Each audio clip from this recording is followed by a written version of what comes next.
On September 7th, Hurricane Irma began her destructive trek through the southern Bahamas. As always, the ZNS Network brought you live coverage of this historic Category 5 hurricane. Hello, I'm Andrew Burrows. What you are about to see is a first-hand account of Irma's visit to our country, as told by the people who covered her.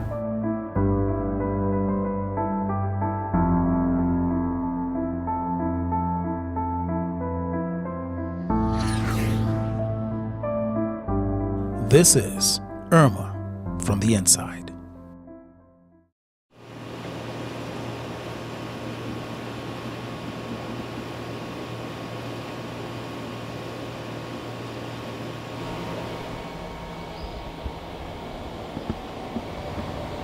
What that means, I'm going to analyze this as I read it. Go on, analyze. What that means is, on that side, if you're 60 miles or less from the eye, from the center, you're going to get 175 mile an hour winds. Give me the one, which is why it's important to say where the eye is. Trouble goes up to 185 miles from the center. We can try and do it with 7 o'clock too. They can call into the IP at the airport. Well, first of all, from the start of the hurricane season, my bag as a reporter is packed. The first thought was we must put together a team that would not only be effective inside the corporation, but also a team that will bring us the inside stories from the family islands. I can't believe we're here again. Now, once Basil said, look, a storm is traveling, you're under the threat, we knew that it was time to put our teams together, which we had already in place. And I told them, look, everybody, ensure that your bags are packed as well. Cleo especially, who likes to wear heels, I told her, take those heels off because it's time to get down and dirty. And like I said, we already had our plan in place, so the teams are ready to go to the islands and whichever of the affected areas and before, during, and after the storm. But this was an unusual one. All of the conditions were right for Irma to become the strongest hurricane in the history of this earth. A lot of people miss that. No other hurricane in the history of man has been as strong as Irma. I hope we're getting this now. I mean, could you believe that we're just trying to breathe a sigh of relief, having gotten over Matthew and then still digesting Joaquin. Here we are with this monster storm that's developing to be the biggest thing in history. How did we get here? There was no warning of this as far as the magnitude of what we would expect, and you could not believe this thing is coming for the Bahamas. It was just, it was unbelievable at first. Small craft operators throughout the Bahamas and the Turks and Caicos Islands should have already sought safe harbor for their vessels. I'm going to appeal to the Department of Meteorology. Please do not exclude Samana Key and Long Key in your future forecasts. This is very important. I'm not going to go so far as to say don't exclude Moores Island from the Abacos, but we should say the Abacos. But that's a small one. But Samana Key and Long Key becomes key. The Abacos may not get much of an effect from this thing. I watched it develop into a monster. All of the conditions were right. The warm waters. The Caribbean is only but a few dots in between Africa and America. This thing wasn't really coming for us, in my opinion. From Africa to America and going for America, we just happened to be in the way, so to speak. So we watched this thing develop. And it became clear that there was going to be significant damage When a hurricane is approaching the Bahamas, and when just say about 36 hours away, we know we have to put together a full team, and that is around the clock. Little sleep, little rest, because you have to stay in contact, like I said, with the family islands. We also had correspondents calling from London, the Caribbean, so you had to communicate with so many agencies. And in addition to having shows, live shows like the Darrell Miller Show, we also had to have in place a team in the studio to constantly communicate with residents and the entire Bahamas. Once we hear hurricane, we know it's not just 7 o'clock or 6 o'clock, it's around the clock. We had to put our teams in place. Even though they got tired, they had to work around the clock because we had to produce for the morning show. We had to produce content for each hour. What we gonna do? Let's see if we can add up the chance and start seeing what options we have in terms of firepower.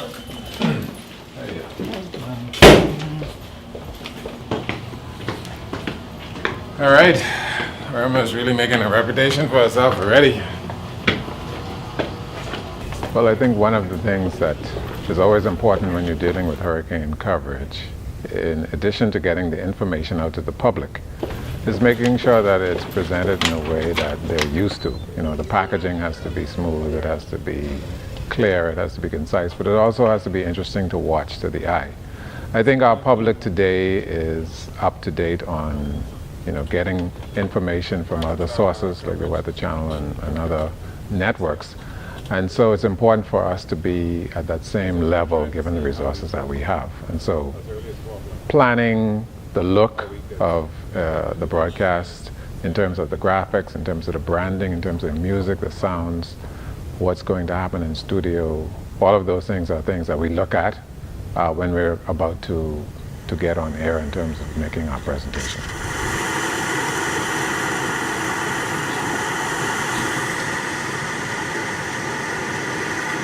That's the intro. Okay. Your bomb, slight difference of the water is not so whatever, but it's on a full loop. Okay.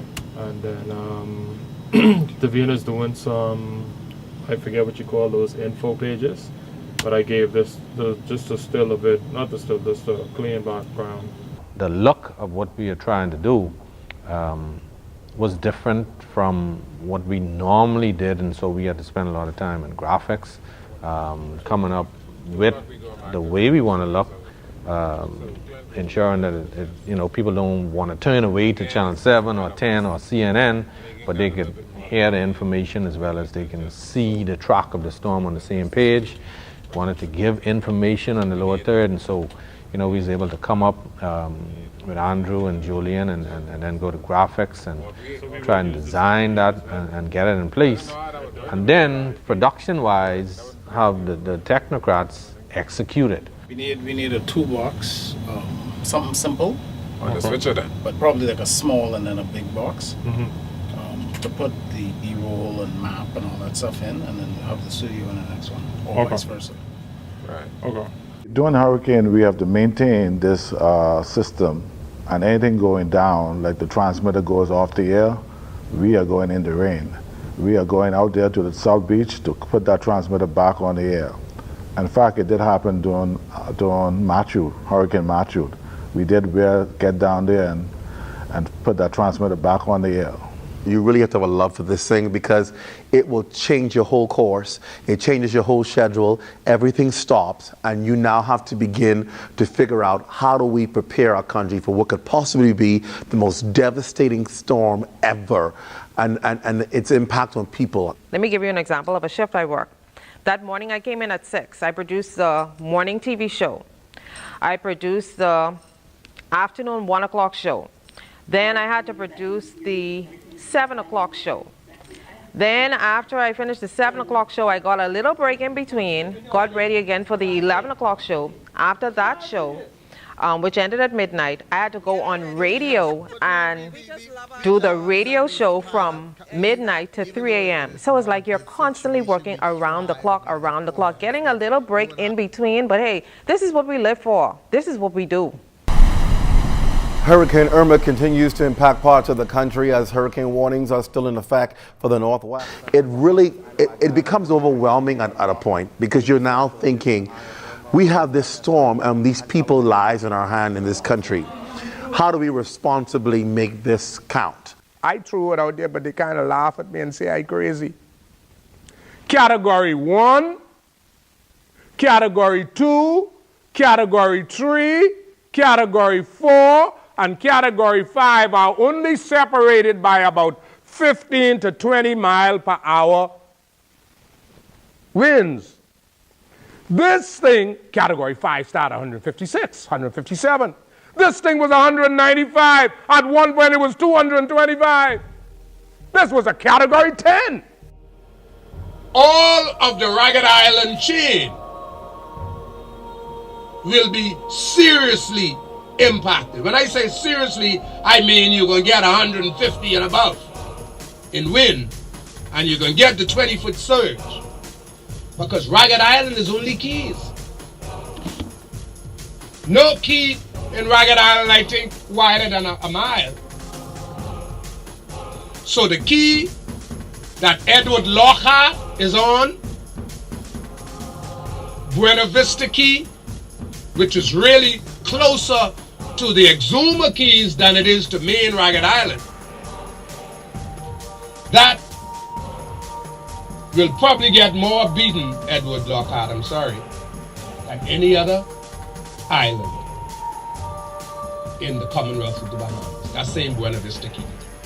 The house you're in, ain't gonna make it.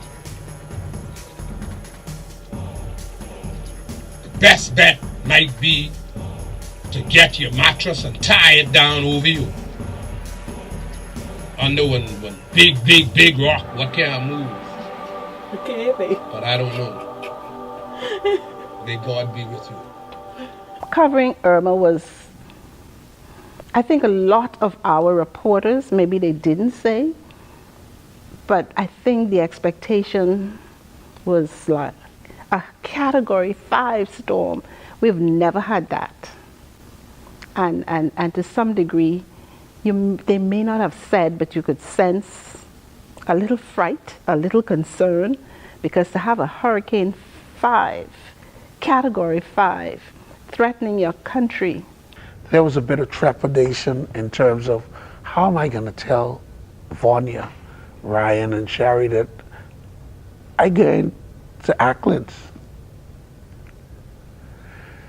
It was not an easy sell. They thought I was crazy. And if you listen to the international meteorologists, you would think the Bahamas would have been wiped out. And every day the buildup was, this storm is the most powerful in the Atlantic ever, not like the top 3, the most powerful storm ever. And I am going to Acklands? My wife thought I was crazy. My daughter said, Daddy, don't do it. But I wanted to go. We are entrusted with so much, and people hold us to a standard that the information that you will provide is accurate and correct. So it's exciting in that sense. There's always that fear, you have to leave your families, but for me, when I hear about a hurricane, my bag is always packed and ready to go.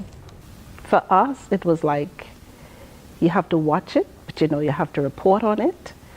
So it wasn't as easy as maybe covering the other storms, because we've never seen a Category 5 hurricane. Never before in the history of the Bahamas have we evacuated people from an island where the hurricane was going to hit. I don't know of no time. You go from one settlement to the next. You go from your house to the shelter in your community. But to evacuate a whole island, islands, never heard of that before.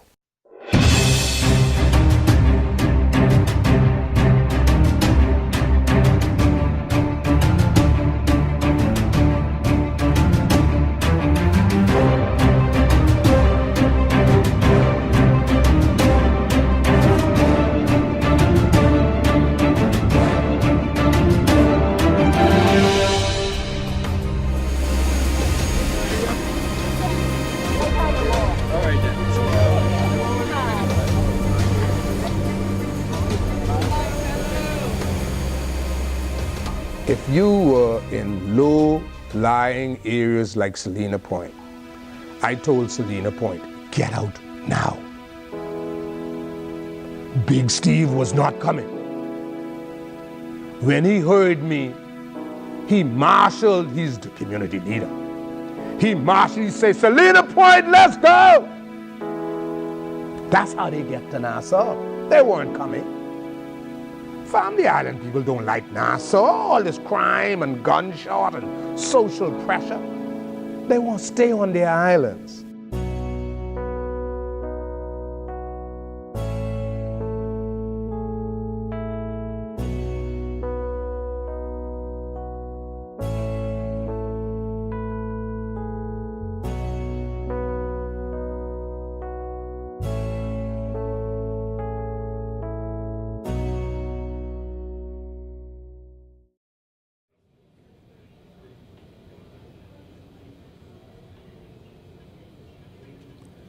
When the ZNS Network goes into its hurricane protocol, the place becomes unusually quiet, as all non-broadcast staff are allowed to leave early to take care of their homes and their families. The last of these staff members to go are in the traffic department. Kayla Nixon and Takia Ramming race against the clock to log commercials for radio and television. Even then, Irma is on the top of their minds. When I leave with me, I have to go to Kelly's, and I have to take my body to the wash house. Then I have to go look for some sand. Then when I go home, I can go pray. Oh my God. I go out to keep my family and my co-workers. Even though some of my co-workers make me mad, I can still pray for them.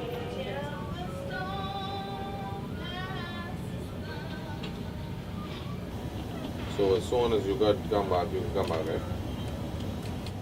Huh? Okay, call this number, let me know what time you're coming. Okay. So here, who else need to think about just us then be there to know what is what? You want Clint to know as thing, if we can get on for 2? Clint going in there for 2, yeah, we can be ready for 2.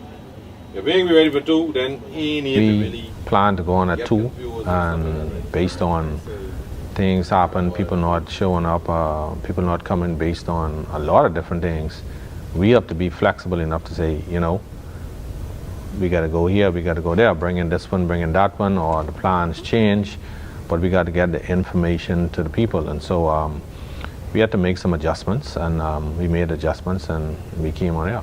You say you're coming off at 6, what happens at 6? This all.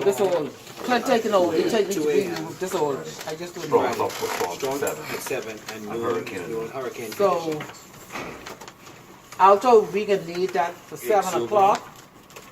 Because NEMA would be able to tell us what's going on in them islands when they pull us out on it. Wait, so we was gonna be stuck? Because I wasn't sick. I'm not. What they call? What they say? They said the priority was children, sick people. We had to gather the producers together and decide how we want the program to look. We got to look at news. We got to look at programming. We got to look at continuous coverage. We have to also plan for coverage after the storm. So we want to produce programs. We want to tell the story, and so there's a whole list of things that you have to put in place to effectively carry out coverage of a hurricane. This year, we also put something in place to go behind the scenes to produce this program. And so all of those elements have to come together immediately, and people need to be in place. You don't need people worrying about having to go home and protect their homes. And different things, and so you have to give them that time ahead so that they could be comfortable and they could work and they could, you know, have a free mind to do what it is they have to do. As an anchor, you had that responsibility, especially at the national network, to, while you're informing people and giving them the truth, to also bring some sense of calmness to them that, listen, we're going to get through this together. People in crisis, they want information, but more than information, they want hope. This hurricane was so huge, nobody was okay. And you can't tell people they're going to be okay. Oh, and Grand Bahamas is not in the cone. What do you mean? The whole country was in the cone. Because people want to know that there's still hope, that it's not all gloomsday and doomsday and, oh, we're going to die, it's destruction. They want to know that somebody's voice is there to offer them hope, offer them peace. And so I find that's an important role that I play in this equation. It was really scary, and that is why we had to bring our teams back in. I think that's one of the first times that we even had to recall teams back into the capital because of the severity of the storm. I was so shocked when I saw Vaughn Albury and Charles Fisher come back. But Nima said we must leave. Nima just reached. I still was brave enough to say I wanted to stay. But something changed overnight. Not with me. Irma was just a real monster, and when you look at the devastation in those islands down south, and when you look at what she did in the Bahamas, the southern Bahamas, you would really say Irma really took a toll. And because of that, even though reporters wanted to go out, I know, for example, Janaea, she was like upset that she had to be called back from Andros, and South Andros, they got a lashing. Charles Fisher, he was down there in Inagua. Vaughn Albury, he was down there in Acklands, and they all said, no, we're not coming back. But they didn't have a choice, and if they had stayed, God knows what could have or may have happened. As soon as I stepped foot off the plane and I'm walking to the terminal and Ton is getting his tripod and the rest of his equipment, I see I have about 2 missed calls on the phone. So I'm like, oh gosh, work is calling. I look down on the phone. It's Opal. She's calling and she said, Noli, y'all have to come back. I say, we have to come back? I say, we just land. I don't know what we're going to do, but that decision was made on that Thursday morning to bring us back home. It's like, it wasn't a choice. Chris and I wanted to stay. I'm always in favor of being there and getting the action as it happened. But I understand this was a storm, 185 miles per hour for 3 straight days, bearing down on small islands, and so you rather err on the side of caution. So that's what we did. So, hopefully next hurricane we'll be able to go. We must be fearless and dauntless in carrying out our duties. If we ain't gonna be fearless, then go home. Pack your bag and leave.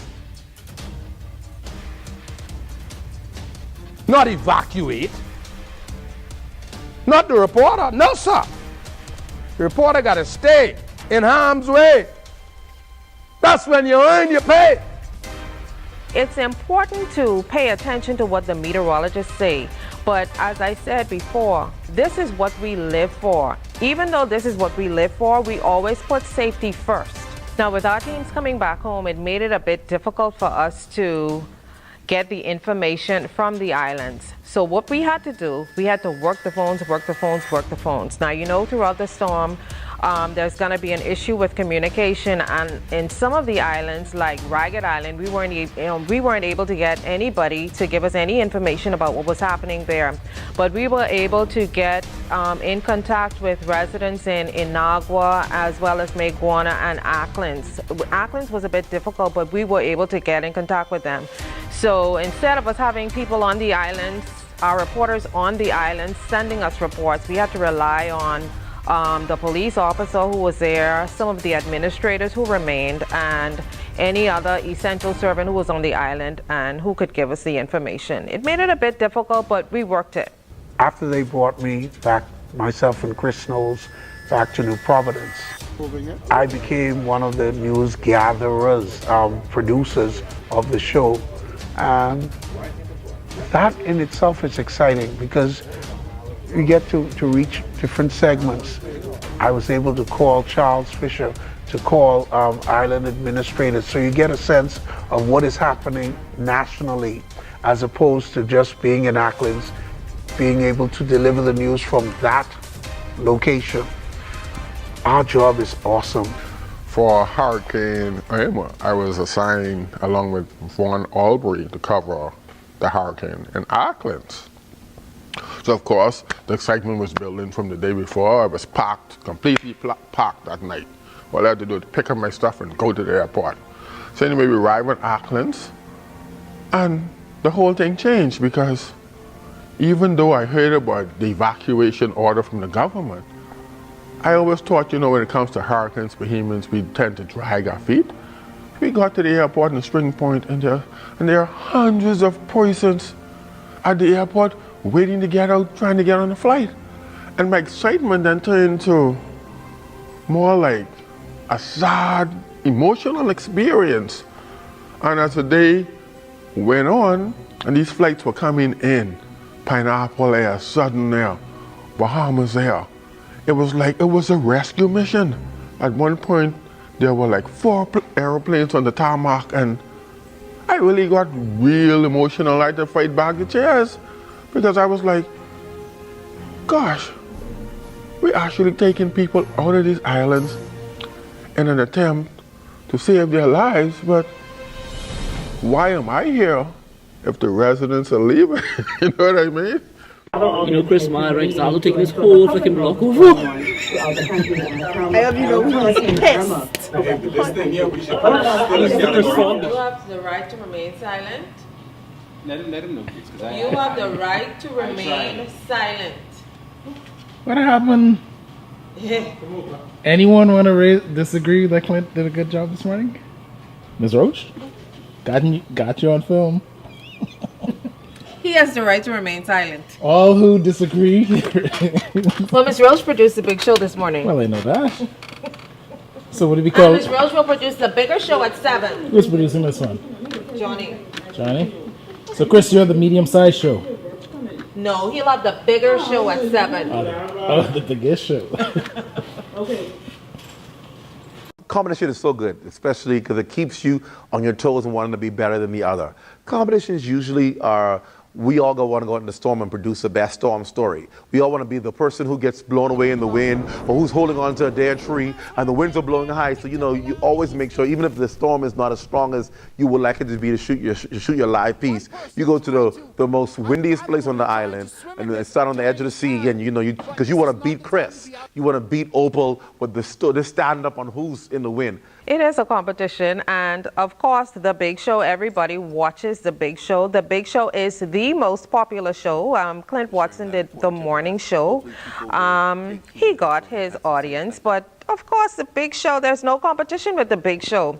The reporters, they went out and they did what they had to do for the other shows, but they put all the emphasis on the big show because they knew that, hey, everybody's going to watch the big show. Chris and I, we're the team for the big show. Nobody can take that from us. So, Clint, next time. So it's fun because while the pressure was getting to him because he wanted to have a better show, and what it really was a mirror of my show. It was good camaraderie because he came out the next day blazing with his guns. He got his own interviews and stuff like that. And what it did for ZNS, it took ZNS up a notch because we had not only one big show, we had 2 big shows. And we had content throughout the day that was consistent and of great quality. So we used the rivalry to kind of ensure that the teams were out there to produce a better show than the other. And only person who could, at the end of the day, the only thing that benefited was ZNS. I'm telling you, some of the best thing in the land. Today we're going to try to bake some cassava bread. The other day we baked some potato bread. Right now we on the cornbread run. I'm telling you. And I thought about it, you know what, we're winding down our broadcast. Why not bring something in that was of a lighter note? We've been doing all this serious news storm coverage. Let's bring something in that could make people smile, give them a whole different side to storm coverage, and one that people could enjoy. And I thought about bringing him in the studio, and I called him. He was up for it. He said, yeah, I'll be there. So we brought him in the studio, talk about this bread that he made, and talk about how important this bread is and the legacy of the bread. And then we talk about this video on him praying and why he recorded it and what was the significance of it. These things, I mean, eating all these things put so much weight on me, but I can't help myself, Pastor Clint. My goodness. My God. And when I'm so heavy baking these things, I can't go with no concert because I can't move the way how I really want to move. Have mercy. We're going to get you to move right now. It just lifted people's spirits and caused people to forget about the storm, if only for a couple of seconds. And in storm coverage, It's elements like that that you need to give people hope, to let them know that, listen, I can smile again. In all the midst of all of this tragedy, in all the midst of all of this disaster and despair, there is still hope in the midst of despair. There's still a reason to smile again. And I think that piece was designed to do that, and we're so happy that it came off doing just that for people. Things already better. Things already better. Things already better. Bahamas man, be encouraged. Stay prayerful. Once the hurricane is approaching, as news managers, reporters, we know we have to come in-house. So you have to pack. You have to prepare yourself to stay here for at least 2 to 3 days until the storm is moved or has moved out of our vicinity and the all clear is given. That is when we are allowed to return home. But after doing it for a few years, you know that's a commitment you have not only to your company, Bahamians expect to hear from us around the clock. So you know you have to be here on top of what's happening. So that is simply a commitment.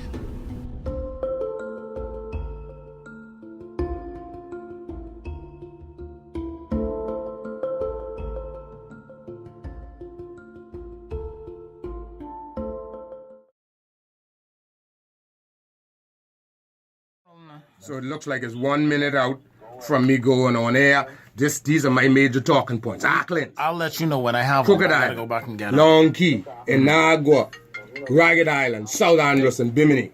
I can do maps with these. Doug Parnell I want, and Reuben Cooper, Reuben Ferguson.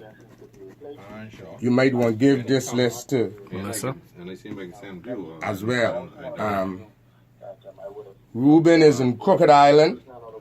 Reuben is environmental health, I believe. Okay. I just spoke to him 478-8988. He said the leaves are still on the trees. So he says not like walking. He said the tree down, but the leaves still on the tree. Mm-hmm. You get it? Yeah. The tree get cut down. Yeah. So it's not like I walk in. I also think we should have capitalized on sales. These are the real hurricane impact windows. That's how it looked. So the ones we have out front there, the porch I built, that ain't no hurricane thing. This is a lantern, but it's battery operated. The LED lantern. Boy, if this had the solar thing, that would have been even perfect. But at least it's battery. Mm-hmm. These are the kinds of things we should telling people who out and about last minute. But I get this at a little convenience store. Mm-hmm. Neighborhood, I call it my neighborhood store. How much? $30. But I wanted to buy 3D. I wanted to give Darren one. Where do you live, by the way, since you moved from Freeport here? Let's rock and roll. All right, so I'm gonna get the. Oh, and this is maps. I can do maps for sure. I know I can get them for you.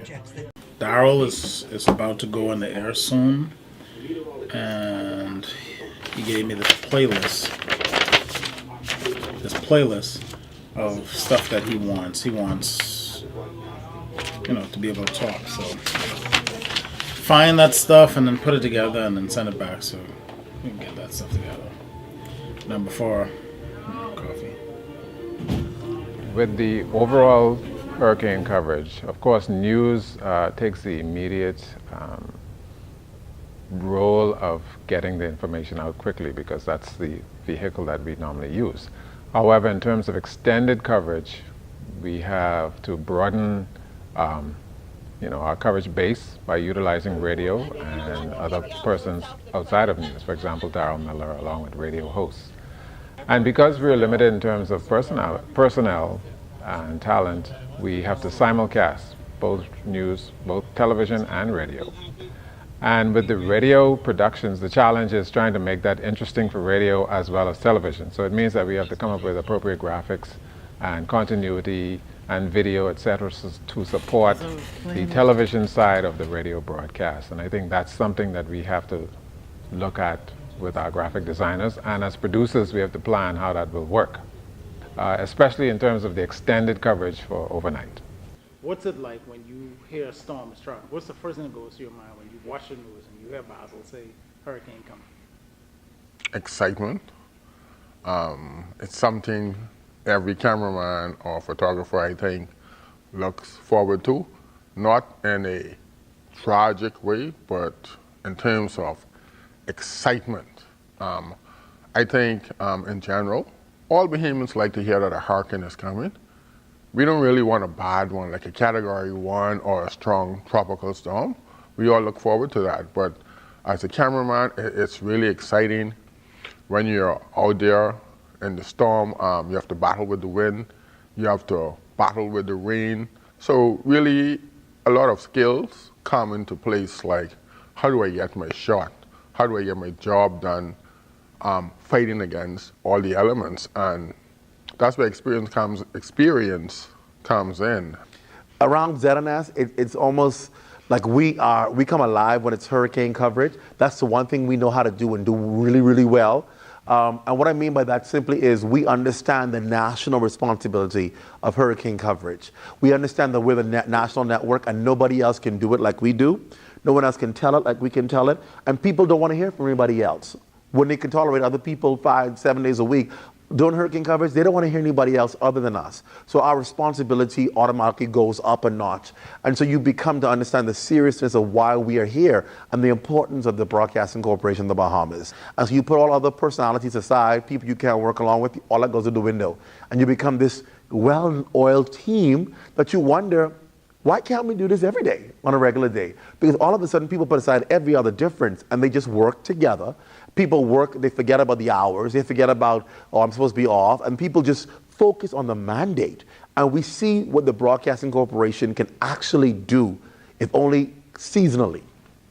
And it's a great experience. First of all, if you're out in a hurricane, whether you're a first responder, photographer, anyone, safety first. That is the first thing you have to always think about, because a hurricane is nothing to play with. And if you take chances, you can get yourself in trouble. So you always have to put yourself in a position where you can get shots, but you're still relatively safe at the same time. You heard the voice note with the fella cussing you out? I think I heard one that was... No, not that one. No, the other one. He's telling Alex how mad he is at you because you make him buy all the corned beef and stuff. Sardine. And I'm selling my dollar breakfast next week. Now we have Basil Dean. He's the chief meteorologist. He gives us up-to-the-minute information.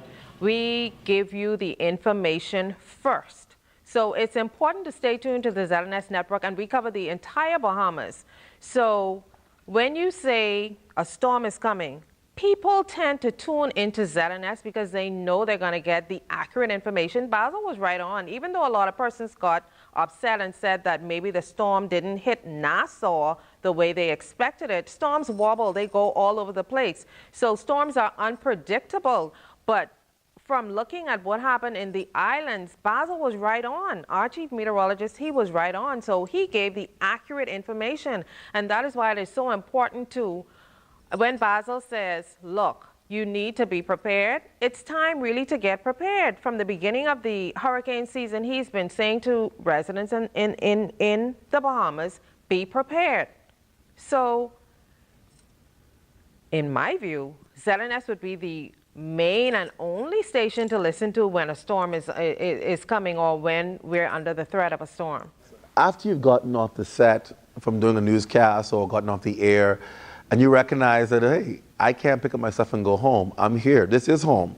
This is my residence. You need an environment where when you're not working on the air, that you can just let your shoulders down and have a good laugh, have a good discussion, a good joke.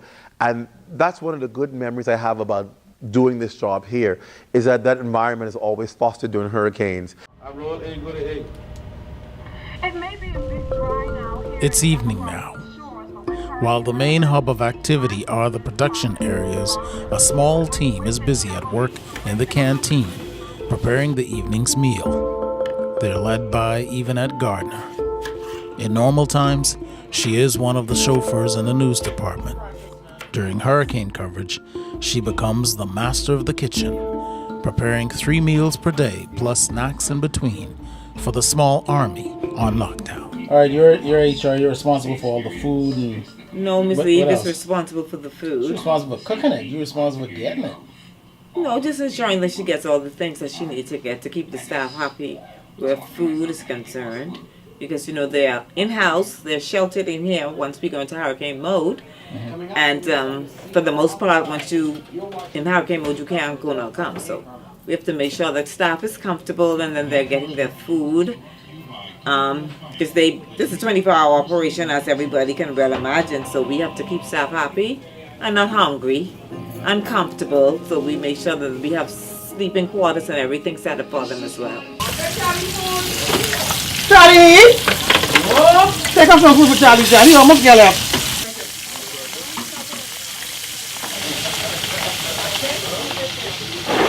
Let me see what you talk from here. You got to the jail. When it comes to food, you can carry on. I don't watch nothing.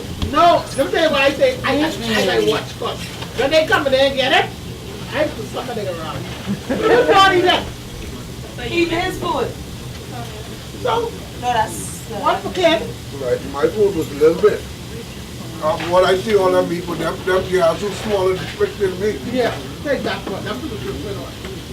This was soup. Somebody used to say take a 2 plate of food. It wasn't fresh? Yeah. No, that's the 2 right there. But someone asked this one here. It's number one, everybody don't eat everything. So for the most part, we try and get something that everybody's comfortable with having. And this time, I think Miss Eve did a good job in the food selection. It's a luxury at one point because you have Miss Eve upstairs. She's chefing it up. You don't have time to think about, if I should get a salad in from Wendy's or get a sandwich in or something, you know what I mean? So Ms. Eve is always there chefing it up in the kitchen, and she'll give you a call when the food is available. So, you know, it's even at that point where you don't even have time to go upstairs to sit down and eat in the canteen, but you take that food with you at your desk while you're monitoring the servers and trying to get that footage out in order for news to use. So everything is about time and nothing else matters.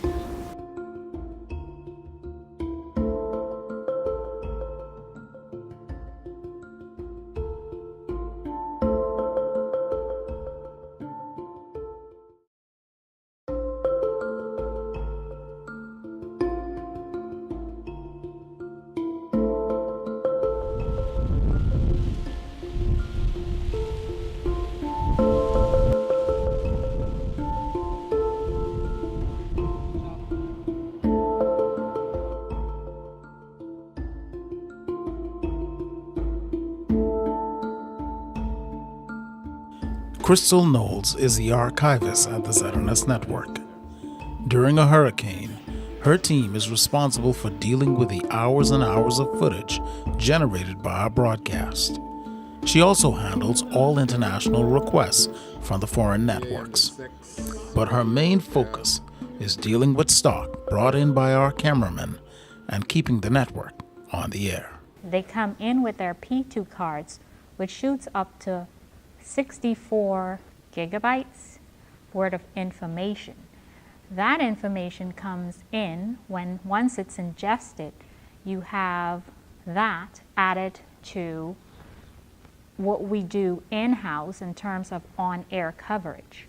So you have Daryl Miller's coverage, you have Clint Watson. So all of these coverage combined, you have about a terabyte or more information ingested in one day. And that can get a little scary. So what happens is that the library is there, to monitor the servers, to pull some of that information off, put it in storage, so at the end of the day, news and programming can have that information in order to create programs and for play out for newscast. During our hurricane coverage, you'll find international media organizations such as ABC, CNN, the Weather Channel. You also have South American weather stations calling and asking for information. Hurricane is an economic stimulus to the country. You know how much back money we got? You know how much lumber we got rid of? All stocking. But regardless of what to do, you always you want them experiences. You want to be in the middle of it. You know what I mean? And this is like the movie, The Purge. You know The Purge, the movie called The Purge? You put the lock up in your house that day, and you outside, kill you. It's like the Except we don't kill nobody. Everybody's killing you. Everybody's getting killed in the hurricanes. Every year now the kids get a couple of days off from school. Hurricane break. When the hurricane is in effect and it's affecting the islands and also affecting the province, it's really good to have a good joke, a good lively conversation, because we are cooped up into the building all that time and seeing each other every time, and we become more close during hurricane season time because we are together almost 24 hours a day. Well, in addition to being in studio, editing and preparing and producing newscast, I had the opportunity to go out to Montague, and this was when Hurricane Irma was so close to the Bahamas. Winds were really, really strong out at Montague, but to my surprise, a group of fun-filled Bahamians sitting out there playing dominoes, and to me that was a shock. But they were so happy, they were enjoying it, and to them, a hurricane was no concern. The breeze was blowing hard, and they were knocking those dominoes as if it was a normal day. And to me that was quite interesting. It was something that they were accustomed to doing every day, and they definitely did not want a hurricane to stop them. What makes the Bahamas so unique other than many other countries is the fact that we are separated by water. All of our islands are separated. You can't drive to one other island from the next. They're all separated. And the one thing that keeps us together and bridges us together is communication. It's an awesome responsibility for an organization like ZNS, and I'm proud to be a part of it. That's a national duty and a national service that's second to none, and one that I'll value for the rest of my life. It is national service. It is what we do. So this is something that we've been doing for years. We have a plan in place that allows our workers to be able to be here away from their families, because we know that we have a greater good, and that is to be able to provide information to our viewing and listening public, the Bahamas and the world at large. Our job is to report on the hurricane. These are professionals, and just like other first responders, the Defense Force, the police, doctors, nurses, NEMA, everyone plays a critical role during an event like a hurricane.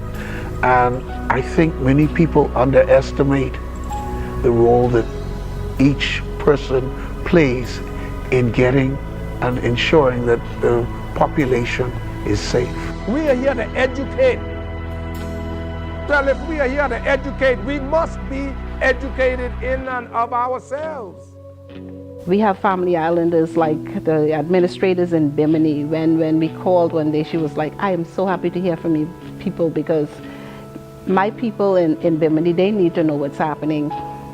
Others around the country need to know what's going on in Bimini, for example. When we call in Exuma, they were just so pleased to hear from us and to share their stories, because it's something that it connects us. You know, the people depend on ZNS. In all honesty, all eyes is on ZNS when there's a hurricane. People tune in, they want to know what's going on in the family islands. They want to make sure that their relatives are okay. And that is sometimes the only way we know they're okay. And yes, we're criticized year-round, but at the end of the day, we are the ones that ride out the storm with you. And it feels good.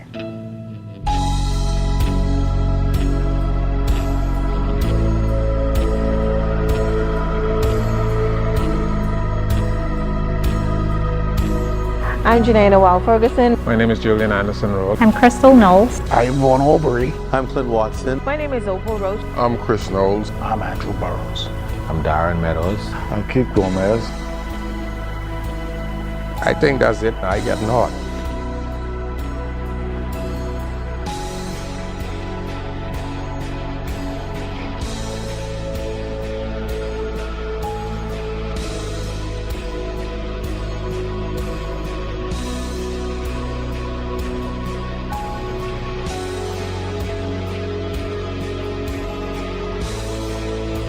So our work has just begun now. We got to show them what we showed them what we was good for. And we got to show them what we're good for now because it's the aftermath. Good job, everyone, and the experience was great. Let's go with Chris. Chris had the biggest show. Chris, you did well. Thank you. What did Camille say? What did you say? I worked. Cameraman extraordinaire, Lyndon, Robert, Karen, Chris. Who else? Ashley, Shane, Randy, and Colin, especially, we got a hats off to Colin.